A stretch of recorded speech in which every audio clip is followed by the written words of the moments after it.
Isabela Morales había cruzado medio México para casarse con un hombre que la rechazaría por saber leer, pero aún no lo sabía cuando el tren se detuvo con un gemido metálico en la estación de polvo de San Miguel del Desierto. Lo que sí sabía era que llevaba 3 libros en su maleta de cuero y un diploma de maestra escondido entre sus enaguas, secretos que pronto se convertirían en su condena. El vapor se alzó de las ruedas como fantasmas blancos mientras ella descendía al andén de madera agrietada, sus botas de cuero fino tocando suelo extranjero por primera vez. El pueblo se extendía ante ella como una herida abierta en el desierto, adobe descolorido y techos de tejas rotas bajo un sol que no conocía piedad. Pero no fue el paisaje lo que la hizo titubear, fueron los susurros. Las mujeres se asomaban desde sus rebozos como buitres curiosos, sus ojos entrecerrados, evaluando cada detalle de su vestido azul marino, demasiado elegante, demasiado caro, demasiado todo para lo que esperaban. Los hombres escupían en la tierra y murmuraban entre dientes palabras que ella fingió no escuchar. Hasta los niños la miraban con esa mezcla de fascinación y desconfianza reservada para las criaturas que no pertenecen. «¿Esa es?», susurró una voz áspera. «Demasiado fina para este lugar», respondió otra. Isabela mantuvo la barbilla alta, aunque su corazón latía como tambor de guerra. No había venido aquí para impresionar. Había venido porque las cartas de don Ricardo Vázquez prometían respeto mutuo, una sociedad de iguales, una vida donde su educación sería valorada, no escondida. Pero el hombre que esperaba al borde del andén no parecía haber escrito esas palabras.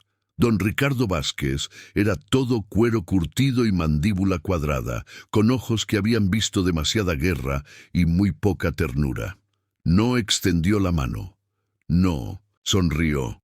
Solo la estudió como si fuera ganado en el mercado, y por la expresión de su rostro, ganado defectuoso. «¿Usted es ella?», preguntó, su voz grave como piedra rodando. «Isabela Morales. Sí, se ve. Educada. Lo soy». Las palabras cayeron entre ellos como una piedra en agua quieta, creando ondas de silencio incómodo. Don Ricardo no respondió de inmediato. Pero Isabela vio algo endurecerse en sus ojos, algo que hablaba de decisiones ya tomadas y caminos que se cerraban antes de ser caminados. «Eso podría ser un problema», murmuró finalmente. Isabela alzó una ceja, sintiendo que algo fundamental se rompía en el aire entre ellos. «Entonces, ¿por qué pedir una mujer que sabe leer latín?». Él no respondió. Solo se volvió y caminó hacia su carreta, dejándola sola en el andén con su equipaje y la creciente certeza de que había viajado 1000 kilómetros para encontrar otro tipo de prisión. El viaje a la hacienda transcurrió en silencio, solo interrumpido por el crujir del cuero y el ocasional gruñido de los caballos. La tierra se extendía por millas, seca, agrietada y cruel, bajo el sol implacable. Isabela la observó sin pestañear. Estaba acostumbrada a lugares duros. Había crecido en uno.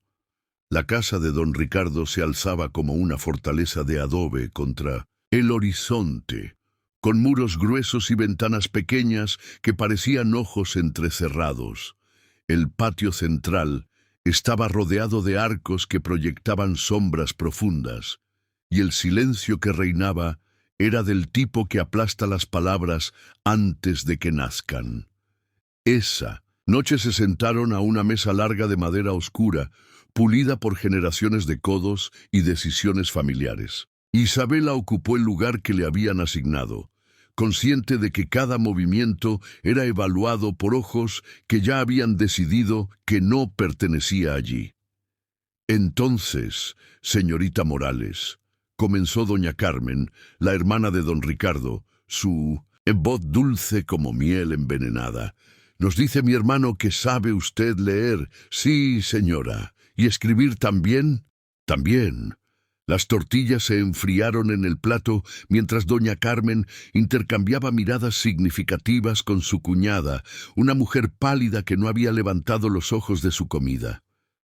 «Qué interesante», murmuró doña Carmen. «Supongo que en la ciudad las mujeres tienen mucho tiempo libre para tales entretenimientos». «La educación no es un entretenimiento», respondió Isabela, manteniendo su voz calmada. «Es una herramienta». Don Ricardo dejó caer su tenedor con un ruido metálico que resonó en el silencio. «¿Una herramienta para qué?» «Exactamente». Isabela lo miró directamente a los ojos. «Para no depender de otros para pensar por mí». El aire en el comedor se espesó como antes de una tormenta. Los hermanos menores de don Ricardo bajaron la cabeza, mientras su madre, una anciana de ojos filosos como navajas, se inclinó hacia adelante. «Niña», dijo la matriarca, su voz seca como huesos viejos, «aquí las mujeres no necesitan pensar, necesitan obedecer. Con respeto, señora». Isabela dobló su servilleta con movimientos precisos. «Vine aquí porque las cartas de su hijo hablaban de compañerismo, de respeto mutuo. Si lo que buscan es una sirvienta muda, han elegido a la mujer equivocada». Don Ricardo se puso de pie lentamente, su silla raspando contra el suelo de piedra. «Lo que necesito», dijo, su voz baja y peligrosa, «es una esposa que conozca su lugar. Una que críe hijos, cocine, limpie y mantenga la boca cerrada». Isabela también se levantó, mirándolo sin parpadear. «Entonces lo que necesita es una fantasía, no una mujer». La cena había terminado, pero la guerra apenas comenzaba. A la mañana siguiente, Isabela hizo algo que nadie esperaba. Se quedó. No regresó suplicando a la hacienda de don Ricardo. No tomó el siguiente tren hacia Ciudad de México. En cambio, alquiló una habitación pequeña arriba de la panadería y salió a caminar por la plaza como si fuera dueña del lugar. San Miguel del Desierto despertó al sonido de sus tacones sobre las piedras del empedrado, un ritmo firme y decidido que cortaba el aire matutino como una declaración. Las mujeres se asomaron por las ventanas.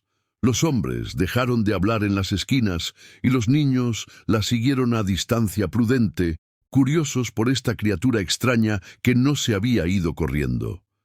Isabela se detuvo frente al edificio, abandonado que una vez había sido escuela, sus paredes de adobe descascarándose como piel vieja, las ventanas vacías mirando el mundo con ojos ciegos. Empujó la puerta, que protestó con un gemido de bisagras oxidadas, y entró en el silencio polvoriento.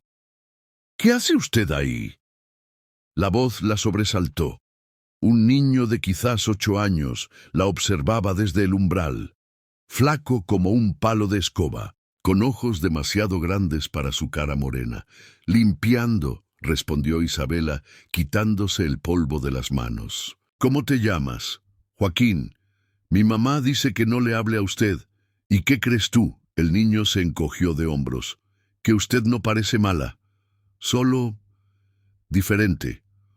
Otros se asomaron, atraídos por la conversación. Primero una niña pequeña, con trenzas despeinadas, luego 2 hermanos que se empujaban por ver mejor. Después toda una manada de críos sucios y curiosos que habían salido de las sombras como pequeños fantasmas. «¿Saben leer?», preguntó Isabela. Las cabezas se movieron de lado a lado en silencio universal. «¿Quieren aprender?». Esta vez, las cabezas asintieron con una unanimidad que la sorprendió.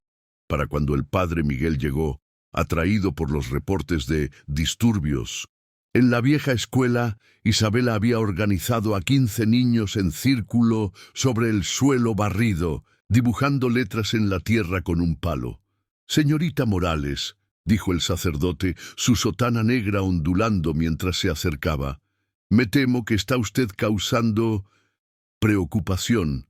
Isabela se puso de pie, el palo todavía en la mano.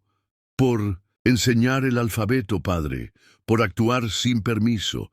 Las familias de estos niños no han dado su consentimiento para esta educación y necesitan permiso para que sus hijos aprendan a escribir sus propios nombres. El padre Miguel la estudió con ojos cansados, como si hubiera visto esta batalla antes y supiera cómo terminaba.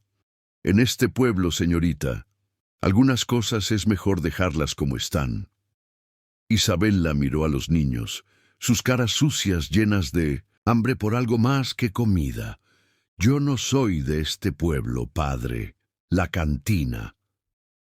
El coyote sediento se llenaba de humo y resentimiento cada noche, pero esa semana el aire se había espesado con algo más peligroso que el tabaco barato. Don Ricardo se sentaba en la mesa del rincón, la que siempre había sido suya, pero ahora los hombres que se acercaban lo hacían con una mezcla de curiosidad morbosa y respeto temeroso. El patrón más poderoso del valle había sido humillado por una mujer, y eso cambiaba las reglas del juego. «No puede seguir así», murmuró Esteban Moreno, dueño del almacén general, su voz apenas audible sobre el ruido de las cartas y los vasos. «Esa mujer está llenando la cabeza de los niños con ideas que no les pertenecen». Don Ricardo tomó un trago largo de tequila, sintiendo cómo quemaba su garganta casi tanto como su orgullo herido. «Mis padres fundaron este pueblo», dijo lentamente. «Mi familia ha mantenido el orden aquí por 3 generaciones. No voy a permitir que una forastera lo destruya todo». «¿Y qué propone?», preguntó el comandante Herrera, inclinándose hacia adelante. Sus ojos pequeños brillaban con una luz que no tenía nada que ver con la justicia. «Las mujeres como ella necesitan recordar cuál es su lugar», respondió don Ricardo. «Y si no lo recuerdan solas». Las palabras quedaron suspendidas en el aire como humo venenoso. Los hombres alrededor de la mesa intercambiaron miradas conocedoras, el tipo de miradas que precedían a las cosas que después nadie recordaba haber visto. Desde las sombras del otro lado de la cantina, una figura observaba sin ser vista. El hombre llevaba un sombrero de ala ancha que ocultaba su rostro, y sus manos, curtidas y callosas, permanecían inmóviles sobre la mesa mientras fingía beber de una botella que apenas había tocado. Había llegado al pueblo 3 días antes que Isabela, y desde entonces había estado observando, escuchando, esperando. Las lecciones de los niños, sus dibujos temblorosos del alfabeto, los pocos libros que había conseguido reunir, todo estaba a punto de convertirse en cenizas. «¡Deténganse!», gritó, saliendo de las sombras. Los 3 hombres se volvieron, sus rostros ocultos por pañuelos, pero sus cuerpos reconocibles. Habían estado en la cantina, en las reuniones susurrantes, en los grupos que se formaban cuando ella pasaba. «Regresa a tu casa, maestra», gruñó uno de ellos, su voz distorsionada por la tela. «Esta no es tu pelea». «Sí lo es», respondió Isabela, plantándose firmemente frente a la puerta. «Esta es mi escuela». El hombre de la antorcha se acercó, las llamas danzando peligrosamente cerca de su rostro. «Ya no». El disparo cortó la noche como un látigo. El hombre de la antorcha se desplomó, gritando y agarrándose el hombro. Los otros 2 se volvieron, buscando en la oscuridad. Miguel Santos emergió de las sombras como la venganza misma, su pistola humeando en la mano, sus ojos fríos como hierro bajo la luz de la luna. «La dama dijo que se detuvieran», murmuró, su voz peligrosamente calmada. Los 2 hombres restantes se miraron, calculando sus opciones. Uno de ellos llevó la mano a su cinturón, pero Miguel fue más rápido. Su segundo disparo envió el arma volando junto con 2 dedos. «La próxima vez apunto al corazón», dijo Miguel, avanzando lentamente. «Díganle a don Ricardo que algunos fuegos no se pueden apagar». Los hombres ayudaron a su compañero herido y desaparecieron en la noche, dejando atrás bidones de queroseno y el humo acre de la pólvora quemada. Isabela se volvió hacia Miguel, su corazón aún latiendo como un tambor de guerra. «Gracias», dijo simplemente. Él asintió, guardando su pistola. «De nada, maestra, pero esto no ha terminado». «Lo sé», respondió ella. «Apenas ha comenzado». El refugio de Miguel estaba escondido en las colinas rocosas que rodeaban San Miguel del Desierto, una cueva natural ampliada con trabajo paciente y herramientas rudimentarias. No era mucho más que un hoyo en la tierra, pero tenía agua fresca que goteaba de las rocas y estaba lo suficientemente oculto como para que un hombre pudiera vivir sin ser encontrado por aquellos que preferían que siguiera muerto. Isabela siguió a Miguel por el sendero serpenteante, sus pies encontrando apoyo en rocas que él había marcado con pequeñas muescas a lo largo de los meses. La luna se reflejaba en su pistola, que aún llevaba en la mano, y ella notó que sus nudillos estaban manchados de sangre. «Estás herido», dijo cuando llegaron al refugio. «No es mía», respondió él. Pero Isabela vio cómo favorecía su brazo izquierdo. «Mientes mal para ser pistolero». Miguel se detuvo y la miró, algo parecido a una sonrisa, tocando las comisuras de su boca. «¿Y tú mientes bien para ser maestra?» «He tenido que aprender». Dentro del refugio, una pequeña fogata proyectaba sombras danzantes contra las paredes de roca. Miguel se sentó pesadamente en un tronco que servía como silla. Isabela vio la mancha oscura extendiéndose por su camisa. «Quítate eso», ordenó, con la misma autoridad que usaba para que los niños se sentaran derechos.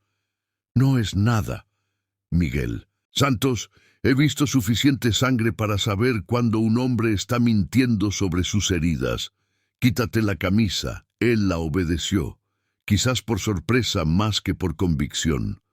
La bala había abierto un surco a lo largo de sus costillas, no mortal, pero sí lo suficientemente profundo como para necesitar atención. Isabela rasgó tiras de su enagua y comenzó a limpiar la herida con agua y el aguardiente que él guardaba en una botella. «¿Dónde aprendiste a hacer esto?», preguntó Miguel, apretando los dientes cuando el alcohol tocó la carne abierta. «Mi padre era médico, antes de que lo mataran por atender a los revolucionarios sin cobrarles.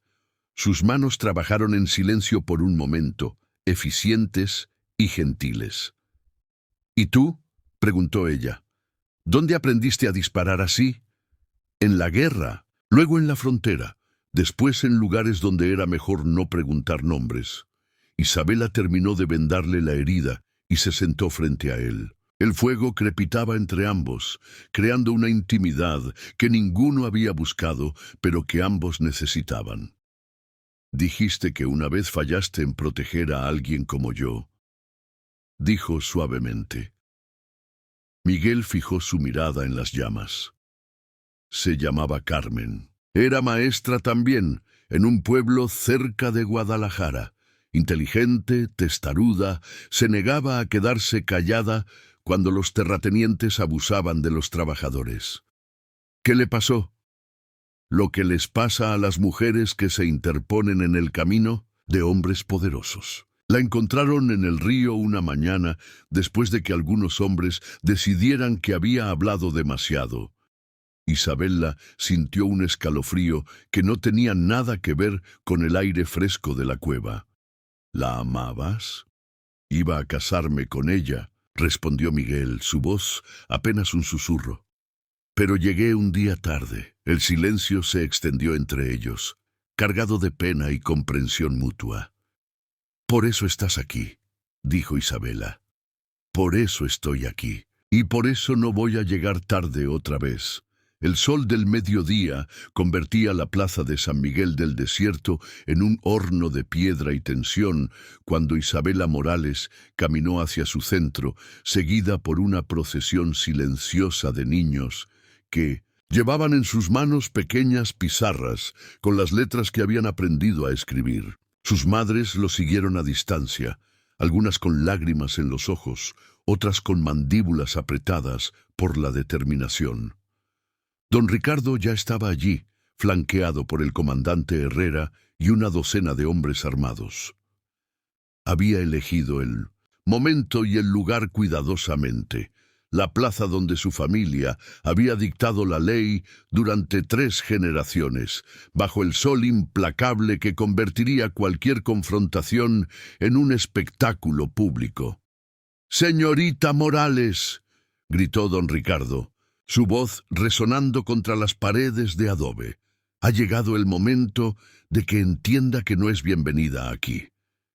Isabela se detuvo en el centro exacto de la plaza.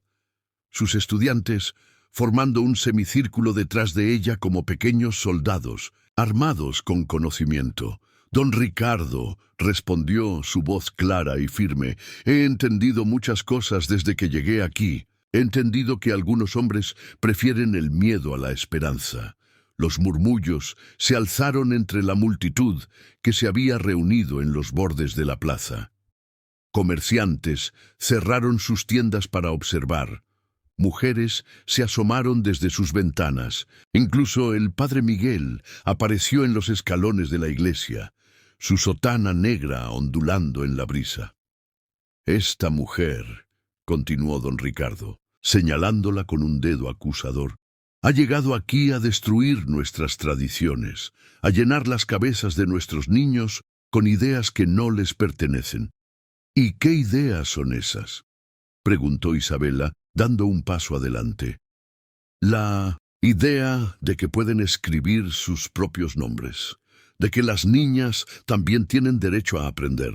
El comandante Herrera se adelantó, su mano descansando significativamente sobre la pistola en su cinturón. «Tiene 5 minutos para tomar el próximo tren, señorita. Después de eso, no podemos garantizar su seguridad». Fue entonces cuando Miguel Santos emergió de las sombras de los arcos que rodeaban la plaza. Caminó lentamente, deliberadamente, hasta colocarse junto a Isabela. Su presencia cambió todo el equilibrio de poder en la plaza como una piedra arrojada en agua quieta. «Ella no va a ninguna parte», dijo Miguel, su voz cortando el aire caliente como una navaja. Don Ricardo sonrió, pero era la sonrisa de un depredador que finalmente ha acorralado a su presa. «Ah, el forastero finalmente muestra su verdadero rostro. ¿Cree que puede protegerla contra todo un pueblo?» «No necesito proteger a todo un pueblo», respondió Miguel. «Solo necesito protegerla de los cobardes que se esconden detrás de uniformes y tradiciones podridas».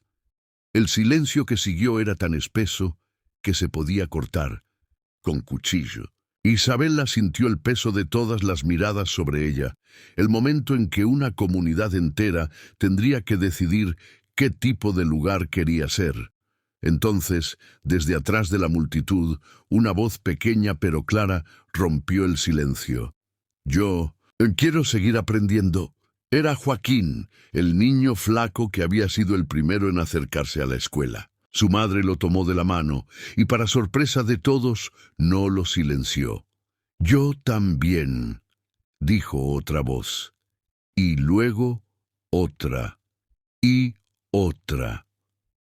Los días que siguieron al enfrentamiento en la plaza se movieron como agua lenta después de una tormenta, llevándose los escombros del viejo orden y dejando espacio para que algo nuevo echara raíces. Don Ricardo había abandonado San Miguel del Desierto esa misma noche, llevándose consigo a sus aliados más fieles y dejando atrás una hacienda vacía que pronto sería reclamada por las familias que habían trabajado sus tierras durante generaciones. Isabela encontró que enseñar era más fácil cuando nadie la observaba con desconfianza desde las sombras. La escuela improvisada se llenó no solo de niños, sino de madres que querían aprender a escribir sus nombres, de jóvenes que soñaban con algo más que la rutina de supervivencia que había definido sus vidas hasta entonces.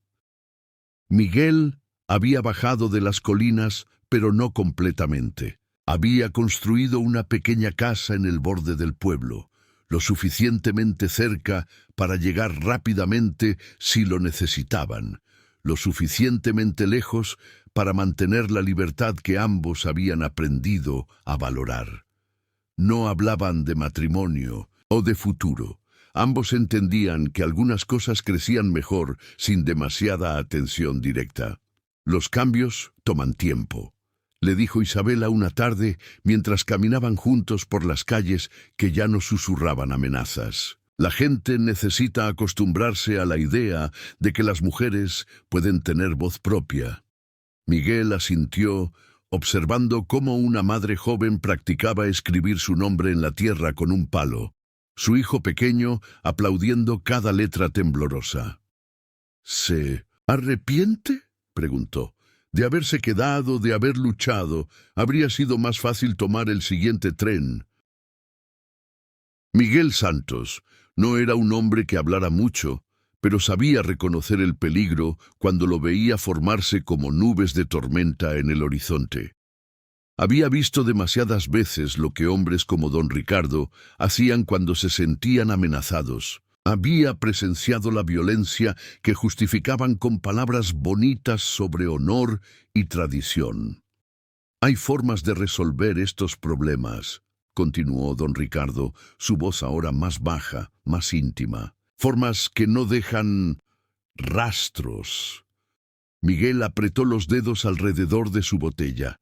En el bolsillo de su chaqueta sintió el peso familiar de su pistola, una Colt 45 que había sido su compañera desde los días de la Revolución. Había venido a San Miguel del Desierto buscando paz, pero la paz era un lujo que algunas personas no podían permitirse. Se levantó sin hacer ruido y salió de la cantina, pero no antes de escuchar las últimas palabras de don Ricardo, palabras que confirmaron lo que ya sabía. La tormenta estaba llegando y Isabela Morales estaba directamente en su camino. Isabela había desarrollado el hábito de caminar por las noches. Las calles de San Miguel del Desierto se vaciaban después del anochecer, y el silencio le daba espacio para respirar sin sentir el peso de miradas hostiles sobre sus hombros. Esa noche, la luna llena convertía las sombras en algo casi sólido, y sus pasos resonaban suavemente contra las piedras mientras se dirigía hacia la escuela abandonada. Se detuvo en seco cuando vio la silueta. Un hombre estaba parado bajo el arco de entrada de la escuela, inmóvil como una estatua. Su sombrero de ala ancha ocultaba su rostro, pero algo en su postura le hizo saber que la había estado esperando. Isabela sintió que su corazón se aceleraba, pero no retrocedió. Los últimos días le habían enseñado que retroceder solo invitaba a los depredadores a acercarse más. «¿Quién es usted?», preguntó, su voz cortando el silencio nocturno. El hombre se movió lentamente hacia la luz de la luna, revelando un rostro curtido por el sol y el tiempo, con ojos que habían visto demasiadas cosas.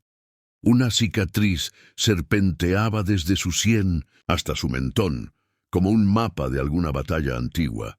«Alguien que sabe que está usted en peligro», respondió. Su voz era grave, áspera, como si no la hubiera usado en mucho tiempo. «¿Y por qué le importaría a usted mi seguridad?». Miguel Santos la estudió en silencio durante un momento largo. Había algo en esta mujer que le recordaba a alguien que había conocido hace mucho tiempo, alguien que también se había negado a doblegarse ante hombres que creían que el mundo les pertenecía. «Porque he visto lo que hombres como don Ricardo hacen cuando se sienten amenazados», dijo finalmente. «Y porque hay niños que dependen de usted ahora». Isabela sintió un escalofrío que no tenía nada que ver con el aire fresco de la noche. «¿Qué ha escuchado?». «Lo suficiente para saber que necesita ser más cuidadosa». «Hay reuniones en la cantina», Hay planes formándose. ¿Y usted qué es en todo esto? ¿Un ángel guardián? Miguel casi sonrió, pero el gesto se desvaneció antes de formar completamente. Soy alguien que una vez falló en proteger a una mujer como usted.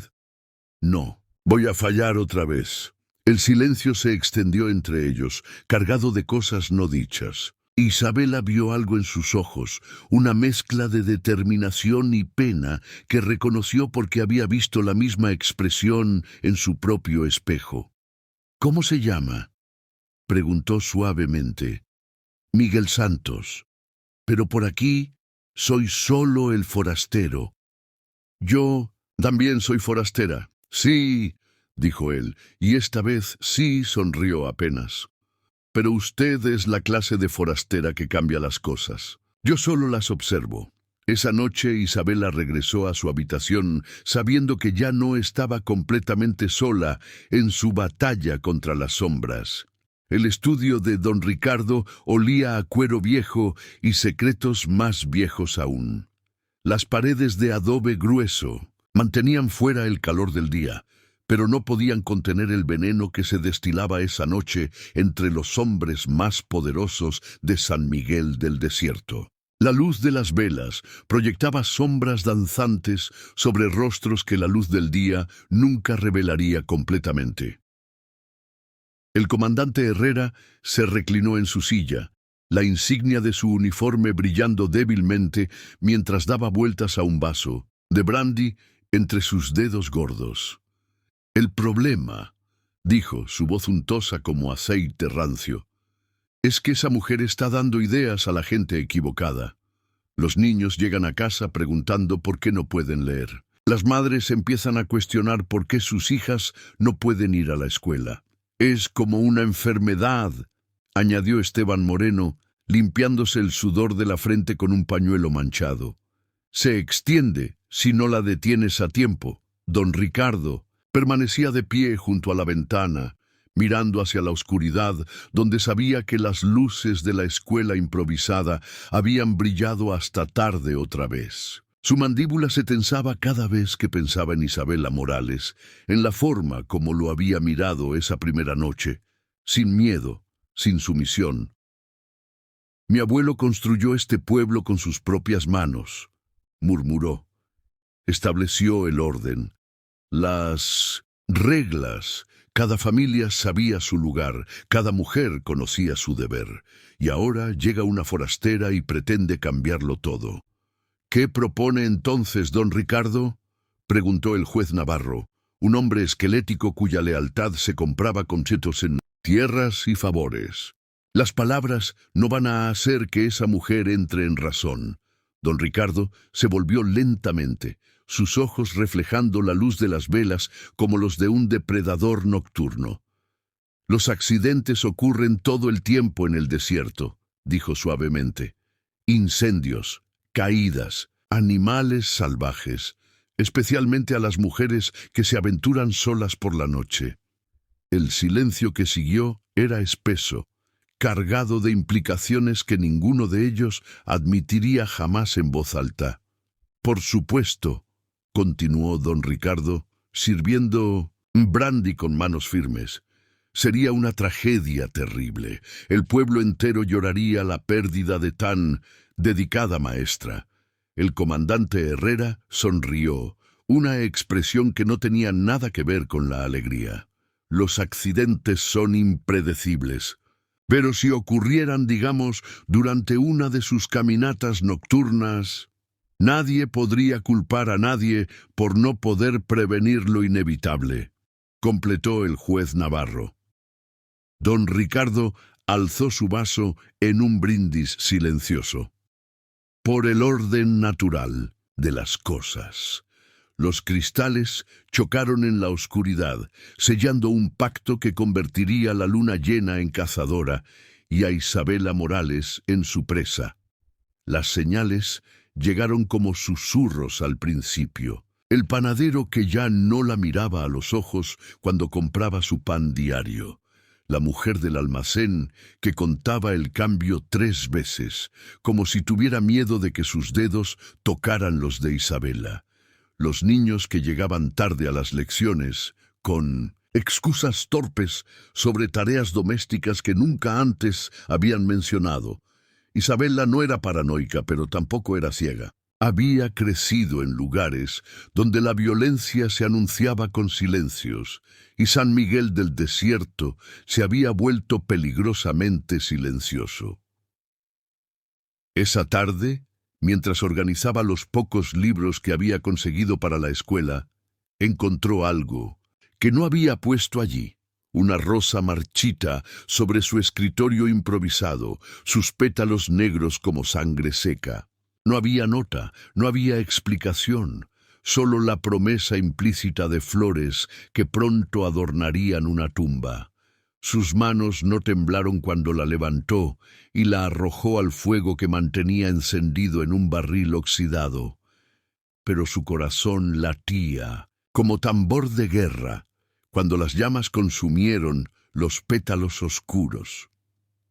Al caer la noche, Isabela subió a su habitación sobre la panadería con movimientos deliberadamente normales, consciente de que ojos la observaban desde ventanas y callejones. Encendió su lámpara de aceite y se sentó junto a la ventana con un libro, como había hecho cada noche desde su llegada. Pero esta vez, sus ojos no leían las palabras en la página, escudriñaban las sombras de la calle. Fue entonces cuando lo vio. Miguel Santos se movía como fantasma entre las construcciones de adobe, su silueta apenas visible contra las paredes encaladas. No la miró directamente, no hizo ninguna señal obvia, pero Isabela supo que estaba allí por ella. La certeza la tranquilizó de una manera que no esperaba. Cuando un grupo de hombres pasó por la calle principal, hablando en voz más alta de lo necesario, Miguel desapareció en las sombras como si nunca hubiera estado allí. Pero Isabela siguió sintiéndose observada, protegida por ojos que habían decidido que ella valía la pena de la vigilancia. Al día siguiente, mientras barría la entrada de la escuela, encontró una pequeña piedra lisa junto a la puerta. Al levantarla vio que tenía grabado un símbolo que no reconoció. 3 líneas que se cruzaban formando una estrella irregular. Lo guardó en el bolsillo de su vestido, un talismán cuyo significado no entendía, pero cuya intención sí. No, estás sola.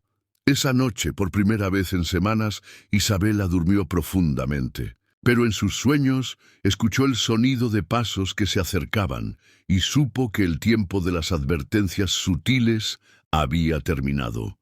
La tormenta estaba casi encima.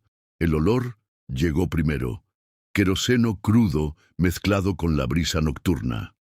Isabela despertó con el instinto de supervivencia grabado en los huesos, ese don que mantiene vivas a las mujeres que han aprendido a leer el peligro en el aire. Desde su ventana vio las sombras moviéndose alrededor de la escuela, figuras encapuchadas que llevaban bidones y antorchas como si fueran los 4 jinetes del Apocalipsis.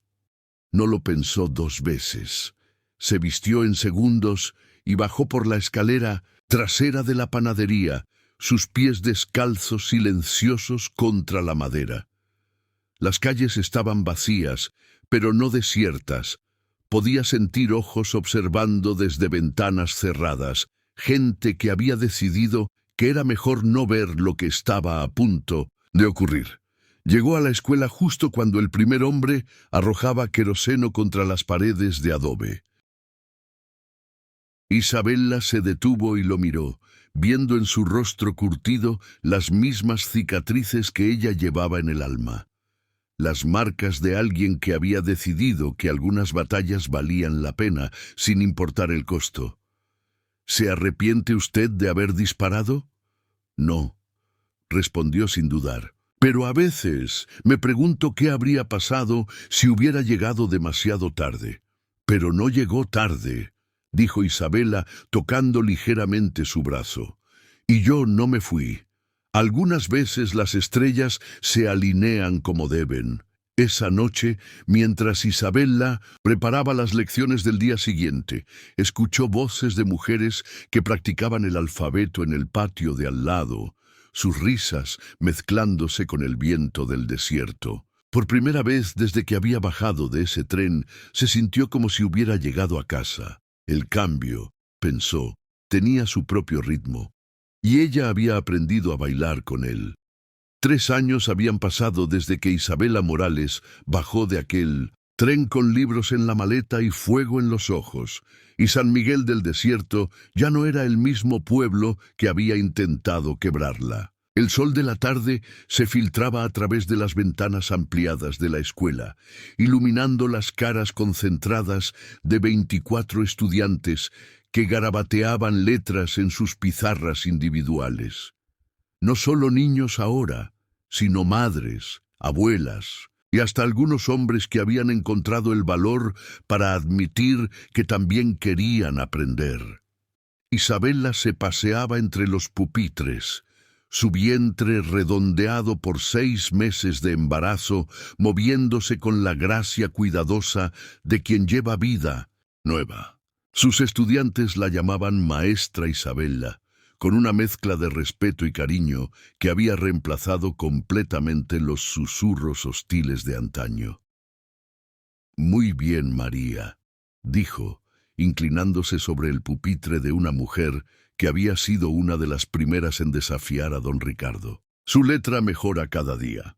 Miguel apareció en la puerta, como siempre lo hacía al final de las clases, su sombrero en la mano y una sonrisa pequeña pero real curvando sus labios.